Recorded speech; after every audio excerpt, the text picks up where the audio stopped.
Ce n'est pas la première fois que le diocèse de Guadeloupe se met en synode, en marche, ensemble. 1995 n'est pas si loin que cela, où le diocèse, sous la houlette de Monseigneur Cabot, avait décidé effectivement de se prendre en main, de réfléchir sur lui-même, sur son orientation, son actualité, son orientation. Aujourd'hui encore, bien des sillons qui gravissent, qui se tracent dans notre Église, aujourd'hui encore, viennent de ce synode. 26 ans plus tard, c'est à l'initiative du pape François qu'une telle réflexion sur nous-mêmes nous est proposée. Il nous est proposé de la faire. Et pour bien situer le travail que nous aurons à faire jusqu'en 2023, la fin de ce synode, mais jusqu'en janvier pour nous-mêmes, eh bien, Monseigneur Macaire, notre administrateur apostolique, va venir nous rappeler quelles sont les réelles volontés du pape pour ce synode. Nous l'accueillons.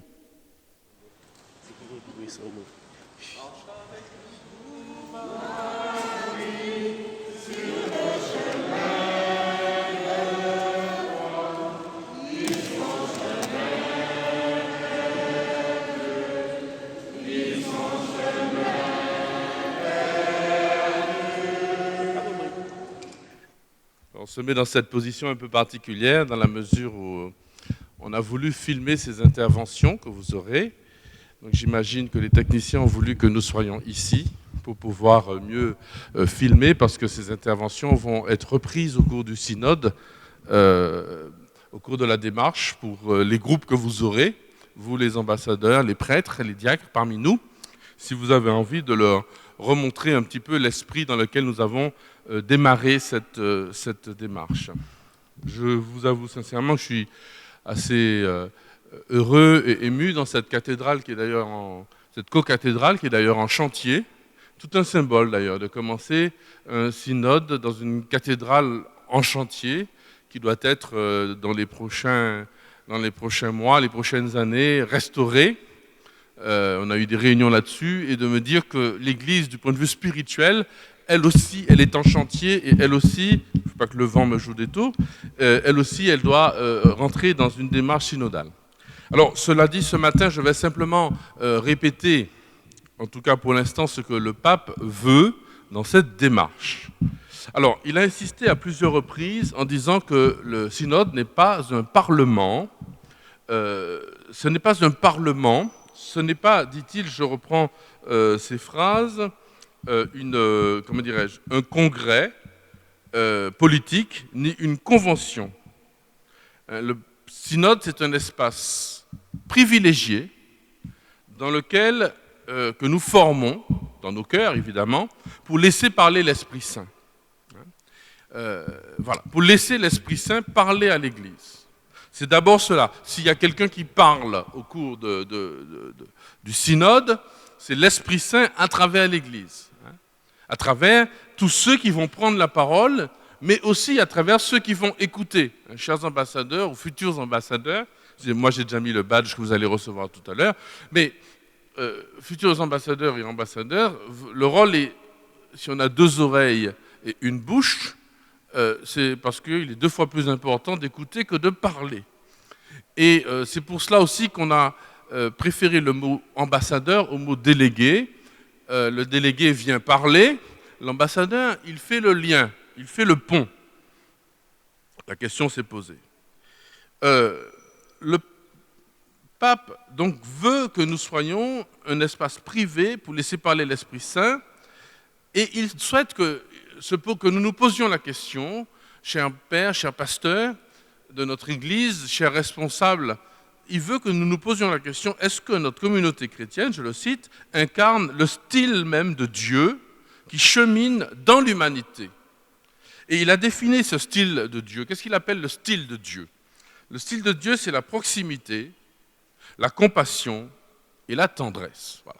Est-ce que notre Église en Guadeloupe vit vraiment selon ce style de Dieu? Est-ce que nous représentons la tendresse? Est-ce que les hommes qui viennent auprès de nous savent qu'ils trouveront dans nos communautés de la tendresse, de la compassion et de la proximité? Voilà comment le pape définit ce style de Dieu. Et il dit que ce synode a trois phases, trois mots si vous préférez. Il y en a d'autres, mais rencontrer, écouter et discerner. Rencontrer, dit-il, c'est cette authenticité de la rencontre. Il faut être authentique, il faut être vrai, il faut être soi-même, évidemment. Ne pas se transformer, se travestir, se maquiller. On est des chrétiens, des fils de Dieu, des baptisés, ok. Mais en même temps, une authenticité dans l'écoute de l'autre, non pas s'éloigner les uns des autres. Il dit qu'il faut devenir des experts dans l'art de la rencontre. Et ça s'apprend, rencontrer l'autre. Devenir un expert dans cet art, rencontre avec Dieu, rencontre avec les autres. Voilà. Il veut donc que le nouveau chemin soit discerné pour l'Église. Il faudra sortir des routines. Et donc, dans un premier temps, la démarche, qui n'est pas longue, cette démarche synodale, elle va nous occuper jusqu'en décembre. Puisqu'il faudra qu'on fasse des synthèses. Ces synthèses seront remises aux conférences épiscopales. Les conférences épiscopales vont remettre elles-mêmes des synthèses de tous les diocèses au Vatican, qui lui-même va synthétiser, etc., pour faire un document qui va être remis aux pères synodaux, qui vont travailler dessus, qui vont remettre ce document amendé au pape, etc., etc. Donc il y a toute une démarche. Mais avant tout, cette démarche, elle est pour nous. Des experts, les nouveaux chemins que nous aurons trouvés pour l'Église de Guadeloupe, c'est les nouveaux chemins pour l'Église de Guadeloupe. Et ça, ce que l'on aura discerné, ce sera pour nous. Ça va orienter notre voie. J'étais assez amusé. Il y avait un arc-en-ciel dans mon cœur. C'est une parenthèse par rapport à la volonté du pape, mais une parenthèse locale. Je relisais hier soir, pour travailler un peu ce matin, le texte du synode de 95, et je me rendais compte que dans le détail même, c'est très proche de la démarche synodale que l'Église de Martinique a faite entre 2016 et 2020. Et nous sommes arrivés à 25 ans de distance aux mêmes conclusions. Comme quoi, la Martinique avait 25 ans de retard sur les conclusions. Mais ça veut dire surtout, blague à part, que le Seigneur confirme aussi. Même s'il faut prendre de nouveaux chemins, une des questions qui va se poser pour l'Église en Guadeloupe, c'est où en sommes-nous? Avons-nous vraiment mis en œuvre ce qui avait été discerné dans l'esprit? Et peut-être que l'un de mes rôles parmi vous, en étant à la fois pleinement avec vous et puis en même temps venant de l'extérieur, en intérim, de me dire, mais tiens, c'est bizarre, en Martinique, on a fait une démarche synodale de 2016 à 2020, et les conclusions auxquelles nous sommes arrivés sont les mêmes que celles c'est-à-dire que l'Esprit Saint confirme aussi ce qui pour nous est une démarche nouvelle, etc. Bon, j'y reviendrai dans quelques instants. Deuxième phrase du pape, écoutez, la qualité du cœur, dit-il, c'est une qualité du cœur, l'écoute, et c'est un exercice lent. Il ne faut pas avoir dans le cœur du prêt-à-porter, ou plutôt du prêt-à-penser. Être à l'écoute du monde demande d'avoir un cœur qui est ouvert, qui n'est pas insonorisé, qui n'a pas mis une carapace. Troisième chose, après l'écoute, le discernement, dit-il, pour aller plus loin, discerner à quoi le cœur des hommes est vraiment attaché. Et il dit ça dans le cas de la parabole du jeune homme riche. Il dit, cet homme-là était attaché à ses richesses. Et donc, le Seigneur lui a permis de discerner qui était son Dieu. Donc, ce n'est pas toujours un discernement, béni oui-oui par rapport au monde, loin de là. La démarche synodale, c'est un discernement, dit-il, dans la prière, l'adoration et la lecture de la parole de Dieu. Et l'écoute de la parole de Dieu. Donc, ce n'est pas d'abord un arbre à palabres, c'est aussi de la palabre, mais c'est d'abord un temps de prière. C'est un processus, dit-il, de guérison dans l'Esprit Saint. Et je crois qu'il faut insister là-dessus parce que ce processus de guérison dans l'Esprit Saint, c'est un peu ce que le renouveau charismatique, par exemple, a vécu dans les premières années du renouveau, j'espère encore aujourd'hui. Laisser l'Esprit Saint parler. Alors avec des expressions du renouveau qui ont pu surprendre l'Église. Mais c'est la même chose entre le synode de 95 chez vous. C'est aussi l'Esprit qui doit animer les petites communautés ecclésiales et les TKL. C'est le même Esprit Saint qui doit nous rendre un peu fous dans la nouveauté, laisser unir profondément. C'est, par exemple, je pense à ces deux mouvements du renouveau, enfin de toute la mouvance du renouveau. Il y a plusieurs groupes, etc., les groupes de prière, les communautés, etc., et l'esprit des petites communautés, mais aussi des paroisses. Sortir des chemins battus. Le pape a dit plusieurs fois que la paroisse doit profondément se renouveler. Mais quels sont les chemins de renouvellement de la paroisse? Et là encore, la semaine dernière, il disait, mais il ne faudra pas, dans le synode, et c'est l'un des points, il faudra faire très attention au formalisme, les trois problèmes de la participation, parce que dans le synode, c'est marqué communion, mission et participation. Il dit, ok, la communion, c'est la nature même de l'Église, c'est un esprit de cohésion et de plénitude. Mais la participation comporte des risques de prendre part. Il parlait justement du formalisme. Ça veut dire quoi? Le fait de, on va faire un synode, on va discuter, c'est bon, c'est fait, c'est plié, il y a un dossier, et puis on continue comme avant. On n'entre pas vraiment dans l'Église, dit-il, on garde la façade, et on n'entre pas vraiment dans ce que l'Esprit veut. Voilà. Et c'est cela, c'est cette adhésion du cœur qu'il demande pour nous déjà, qui sommes ambassadeurs de ce synode, mais aussi pour tout le peuple de Dieu, et même ceux qui sont à l'extérieur de l'Église. Son rêve, et je le comprends, c'est que même que vous puissiez être à l'écoute des frères qui sont dehors de l'Église, des pauvres, être à l'écoute des adventistes, des évangélistes, de ceux qui sont... Voilà, qu'est-ce qu'ils disent? Pour que l'esprit, on ne doit pas, à un moment donné, mettre une frontière, une limite à ce que l'Église veut, à ce que l'esprit veut, pardon. Donc voilà, c'est cette expérience d'un synode qui est un moment de prière dans l'Esprit Saint, un moment profondément charismatique dans tous les sens du terme de l'Église. Laisser jaillir, libérer les charismes dans l'Église. Ne pas avoir peur des charismes. Après, il y a des pasteurs pour modérer ces charismes lorsqu'ils peuvent nous diviser. Ne pas avoir peur du charisme dans les communautés, les petites communautés ecclésiales, les TKL, on dit en Guadeloupe, dans les petites communautés de l'Église. Hein. La Esprit Saint, libéré. Hein. C'est le 27 mai 1848 de l'Esprit Saint. Qu'ils ne soient pas emprisonnés dans des habitudes. Formalisme, intellectualisme, dit-il, bon c'est un peu compliqué, mais le pape le dit, c'est-à-dire l'abstraction, bon tout ça, on garde ça au niveau de l'esprit, de l'intelligence, pardon, et pas du cœur. Et surtout, dit-il, l'immobilisme, qui est le véritable venin dans l'Église, dit-il. Hein. Il dit, lorsqu'on dit on a toujours fait comme ça, on a toujours fait ça, c'est comme ça qu'il faut faire, on a toujours fait, eh bien c'est la mort de l'Église. Qu'en est-il de notre préparation au mariage, de notre préparation au baptême, de notre façon de célébrer, de notre façon etc., d'être en église? Quand on a toujours fait comme ça, là aussi, il faut libérer un petit peu l'Esprit Saint, n'ayons pas peur. Faire une pause aussi, dit-il, enfin, pour écouter. Une pause. Et ça tombe bien dans notre église de Guadeloupe, avec cette vacance de siège, on attend un nouvel évêque, et vous savez que nous avons une double démarche en Guadeloupe, une démarche pour le synode romain, et ensuite, vous aussi, vous serez à nouveau sollicités ensuite toute l'année pour une deuxième démarche de chantier, de bilan, de réflexion pour la pastorale d'ensemble, en attendant le prochain évêque, pour lui offrir ce cadeau d'une démarche synodale. Et donc pour qu'il puisse lui-même opérer ses discernements quand il arrivera et puis qu'il trouve une église unie dans les objectifs, le maximum possible. Et donc ça tombe bien parce que nous allons faire cette année à la fois, nous allons continuer nos actions, mais une pause de réflexion pour laisser l'Esprit Saint. Et dit-il, à chaque fois le pape insiste, il faut adorer. L'adoration, ça comprendra tout à l'heure un moment d'adoration après ce temps, le temps de silence et d'adoration. Dans les textes que j'ai entendus, que j'ai lus du pape, à 4-5 reprises, il reprend la notion d'adoration pendant le synode. Donc il y a un temps à la fois de palabres, de rencontres, etc. Enfin, l'Esprit Saint, dit-il, donne une église nouvelle, une église qui n'est pas un musée. Un musée, elle est belle, elle est grande cette église, mais elle a un grand passé, mais elle a peu d'avenir. Et je crois que c'est un petit peu là où nous en sommes.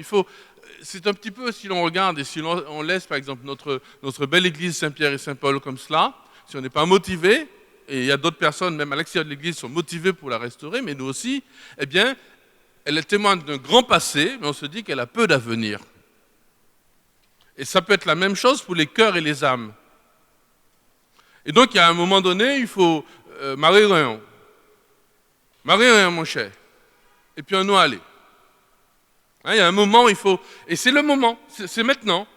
Et c'est une joie pour moi d'avoir cet honneur d'être parmi vous dans ce moment particulier qui est demandé par le pape. Donc nous le faisons en même temps que des milliers de diocèses dans le monde, mais en même temps pour nous, vous comprenez bien que pour la Guadeloupe et pour l'Église qui est en Guadeloupe, c'est un moment très particulier et c'est le moment de Marie-Réon. Donc si vous étiez là parce que votre curé vous avait dit « Viens, il y a un truc samedi, il y a à boire et à manger », tant pis pour vous, vous êtes pris en ça. Vous êtes pris en ça parce que Marie-Réon est autres. Donc pas de grand discours Cyril, c'est pour ça que je ne vais pas aller plus loin. Et enfin, il y a quelque chose que le pape dit qui va faire verser une larme à certains. André qui est là doit verser une petite larme. Le pape dit, le synode, c'est un moment de solidarité envers les efforts et les désirs de l'humanité.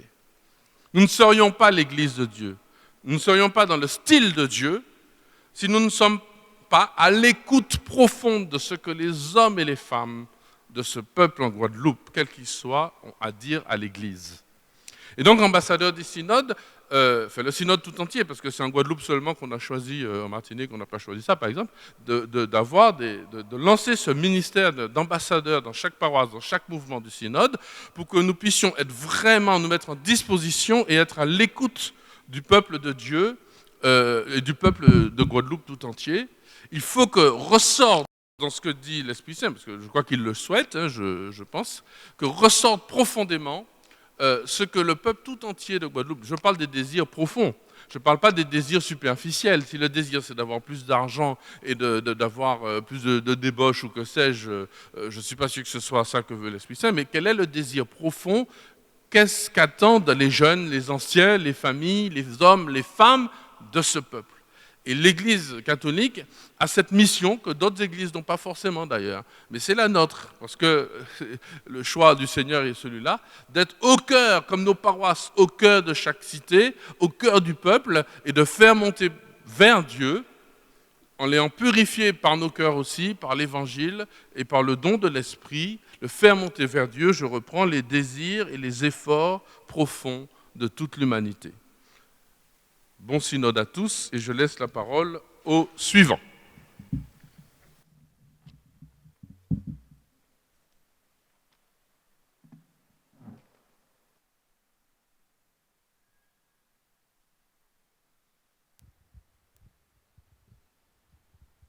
La philosophie générale étant dite, il s'agit maintenant de regarder de quelle manière les choses vont pouvoir s'articuler. Et d'abord, ce questionnaire qui va circuler de haut en bas, comment sera-t-il présenté et qu'est-ce qu'on va devoir en faire? C'est le rôle du père Caz Eugène, secrétaire général du synode, de nous le dire. Rebonjour tout le monde et celles et ceux qui sont sur les ondes de Radio Massabielle et qui vont certainement aussi nous rejoindre dans les différentes paroisses, on le sait, puisque c'est le week-end de la mission, donc aujourd'hui 16 et demain 17 octobre. Alors, vous allez en ce moment recevoir le livret qui s'intitule « Petit guide à l'attention des ambassadeurs du synode ». Donc vous allez recevoir, la distribution se fait au fond, voilà, pour faciliter l'accès. Alors pour le questionnaire, c'est un questionnaire romain avec plusieurs thèmes, différents thèmes, qui a été adapté à notre réalité en Guadeloupe. Puisque, vous savez, dans certains cas, il y a des réalités qui ne sont pas vraiment typiques de ce que nous vivons. Donc, c'est la raison pour laquelle on était obligé de l'adapter à notre vécu en Guadeloupe et aussi, comme on l'a dit au début, par rapport à ce chemin déjà parcouru, on se souvient de ce grand synode diocésain en 1995. Voilà. Donc, les thèmes sont abordables par tous. Comme l'évêque l'a dit tout à l'heure, c'est un synode ouvert. On sait déjà, c'est sur la communion, la participation et la mission. Entre-temps, on va dire que les paroisses vont aussi recevoir, en fait, nous allons organiser, vous, ambassadeurs, vous allez organiser dans votre paroisse la distribution de ce questionnaire, ce qui ne sera pas sous la forme de livret, mais ce sera des pages, en fait, deux pages, que vous allez distribuer aux paroissiens, mais aussi aux autres personnes qui entendront parler du synode et qui voudront bien s'associer à cette grande réflexion. Dans la paroisse, dans l'église, vous pouvez, par exemple, installer une urne avec l'inscription synode 2021-2022, par exemple, et ce sera le moyen accessible par lequel les personnes déposeront les réponses. Et justement, dans les paroisses, nous avons une date limite pour cette opération. On va dire qu'à partir de maintenant, aujourd'hui, samedi 16 octobre, jusqu'au 21 novembre. De 16 octobre au 21 novembre.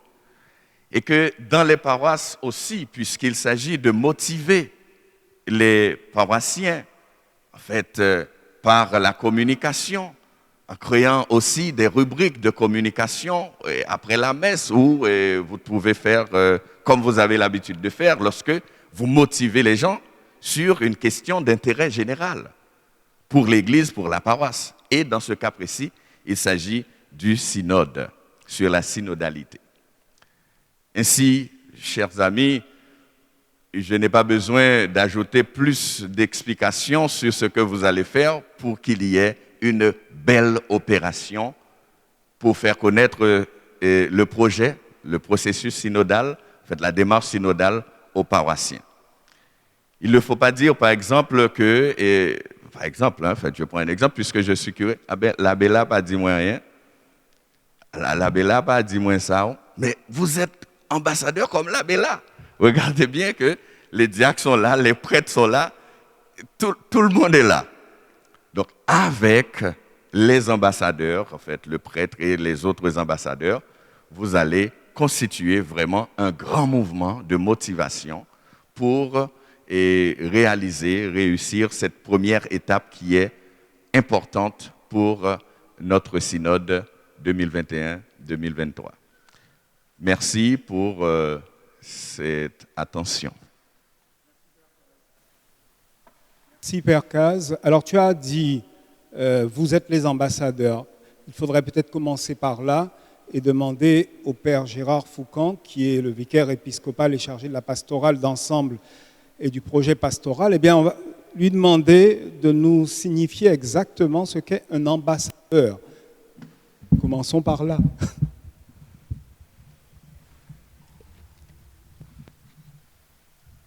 Bonjour à vous tous. Alors, comme Monseigneur l'a dit tout à l'heure, ambassadeur du synode, car envoyé en mission par les prêtres de vos paroisses pour tout ce qui concerne les paroisses, les doyennés. Mais avant de parler du rôle de l'ambassadeur, je vais insister sur la notion de confiance par rapport à certaines réalités que j'ai entendues. C'est vrai que pour certains confrères, ce n'était pas évident de trouver des ambassadeurs. Alors, chers ambassadeurs, en tout cas paroissiaux, je vous invite à faire déjà confiance à Dieu, confiance aussi à vos pasteurs, et bien souvent, lorsque on sollicite un fidèle laïc pour une mission, on prend nous-mêmes le temps de la prière. Personnellement, c'est souvent lors de l'adoration ou de la messe. Je me suis dit, pourquoi pas proposer à telle personne, telle mission. Et puis, nous avons pris le temps de rencontrer tous les prêtres pour leur expliquer la démarche. Et donc, vous ne serez pas livrés à vous-même. Le rôle de l'ambassadeur, c'est déjà bien approfondir, relire le guide Vademecum qui vient de vous être remis.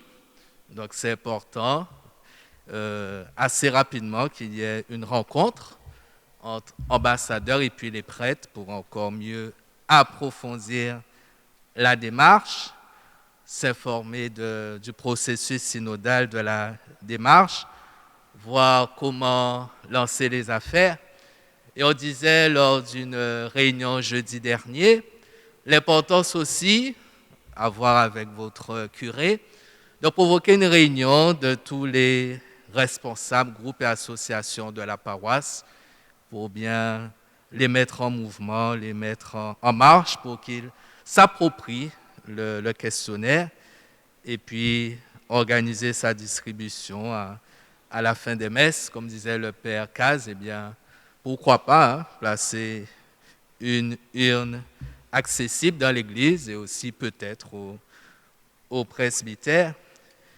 Et donc, il s'agit bien sûr d'accompagner, de réunir, d'expliquer, de provoquer des temps de partage, d'éclairage sur ce projet synodal. Et comme disait Monseigneur, en définitive, c'est tout notre église diocésaine, même si on attend un évêque, mais qui n'est pas statique, qui bouge, qui se cherche, qui est en marche. Et donc, il s'agit vraiment de stimuler l'engagement de tout un chacun, non seulement les congrégations religieuses représentées, les associations, mouvements, commissions, mais aussi tous les chrétiens des différentes paroisses, les stimuler dans cette démarche synodale. Et puis nous le savons, nous sommes invités depuis quelques années à travailler en doyenné. Donc voilà, il faudra trouver en lien avec le doyen, trouver des temps de rencontre, des ambassadeurs en doyenné, surtout pour faire le point de toutes les réponses que l'on va recevoir, les synthétiser et puis après les envoyer à l'équipe du Père Caz. Donc régulièrement, il y a un travail de récolter, trier, classer, saisir les infos des questionnaires. Et puis, comme on disait tout à l'heure, il ne s'agit pas seulement de toucher les chrétiens, mais toucher aussi des personnes qui ne sont pas dans nos communautés, les interroger sur ce qu'ils pensent, toujours dans la perspective de vraiment marcher ensemble, comme nous le demande le pape François. Tout ceci, eh bien, concerne le rôle très important des ambassadeurs du synode romain. Mais pendant que j'ai la parole, à l'instant, Monseigneur m'a demandé de vous parler du projet pastoral d'ensemble. Le projet pastoral d'ensemble, eh bien, l'origine, depuis que Monseigneur Macaire est notre responsable, on a eu 2 rencontres avec les prêtres et les diacres. Nous avons regardé la réalité de notre diocèse. Et puis, avec une petite équipe, s'est dégagé 4 grands chantiers de réflexion que vous avez d'ailleurs dans votre livret à partir de la page 12. Voilà. Les 4 grands chantiers avec les numéros A, B, C, D, etc. Ce sont des sous-chantiers. Alors, j'espère ne pas créer une confusion, mais en tout cas, ce travail, avec Monseigneur et le Conseil épiscopal, nous avons décidé que ce travail va débuter après la réflexion sur le synode romain, c'est-à-dire à partir du mois de janvier. Voilà, on va vous indiquer après comment cela va s'organiser, mais en tout cas, avant de quitter, avant la messe tout à l'heure, eh bien, vous serez invités à vous inscrire dans un chantier, dans un sous-chantier. Et donc, à la page 17, vous avez une nouvelle méthode très intéressante que nous propose notre administrateur. Il ne s'agit pas de parler, eh bien, il faudra synthétiser. Donc, il faudra que les responsables de sous-chantier, en définitive, exprime 3 choses qui fonctionnent bien, c'est-à-dire trois forces, mais aussi il y a les faiblesses, les projets. Voilà, tout cela vous sera redit, puisque apparemment il y a un petit problème d'impression. Voilà, donc en fait, c'est à mon sens magnifique que cette vacance de siège épiscopal nous permette de vraiment de faire notre Église avancer. Et Monseigneur, considérant qu'il est de passage, il n'y aura pas en principe pour cette année de grande orientation diocésaine, mais simplement une grande réflexion pour préparer des pistes qui seront proposées, comme il vient de le dire, à notre nouvel évêque qui arrivera quand le Seigneur décidera qu'il arrivera. Je vous remercie. Avant que tu ne partes, est-ce que tu peux préciser la manière dont ces feuilles sur les chantiers devront être remplies? Alors, la manière sera précisée ultérieurement, mais ce qui est important, c'est que chacun, je redis, s'inscrive dans un sous-chantier tout à l'heure. Il y aura des grilles qui vont être distribuées dans les différents doyennés, et puis après, on va, à la suite, pour ne pas trop mélanger, ce sera expliqué en 2022. Voilà. On s'accorde un petit temps de respiration avec un chant, et si vous avez des questions, eh bien, Monseigneur David Macaire sera là pour y répondre afin que chacun comprenne bien la démarche qui va se mettre en place maintenant. Donc, on se prend un petit temps de respiration.